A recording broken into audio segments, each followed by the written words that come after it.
So I'm a sociologist by training, and one of the first lessons that I learned when I started my studies back when I was an undergraduate at the University of Barcelona is that the whole is more than the sum of the parts. And that was an intriguing idea, and when I started digging deeper into that intuition, I discovered networks and the structures of interdependence that tie us together, and that was the beginning of a long story that has taken me to what I do now.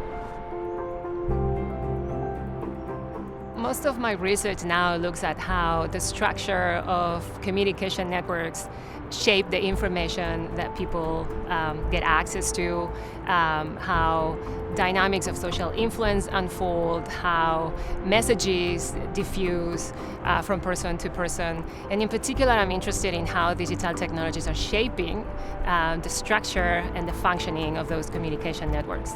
So I look at social media networks, at how those networks allow people to come together and organize, how they determine the information that you see on your feed, and also how it is allowing malevolent actors like bots to try to manipulate the information that people get exposed to.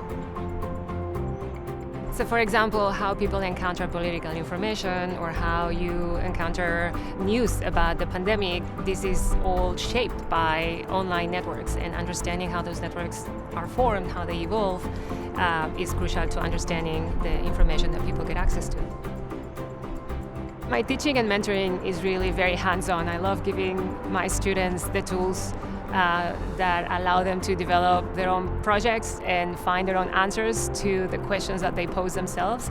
And the other thing that I try to communicate to my students is the importance of multidisciplinary work. And by that I mean incorporating different perspectives in solving a problem or answering a question, because oftentimes you don't realize there are multiple trade-offs if you only look at a problem from a single angle. Networks are everywhere. We were never isolated decision makers. We always pay attention to what other people do, what other people think before we decide what is it that we want to do or how we think. But the digital revolution really has placed networks at the core of everything that matters to understand the big challenges we are confronting today. So I'm hoping that the students who work with me will come out of the program with the set of tools and skills that allow them to understand and explain why communication networks are so consequential in this digital era.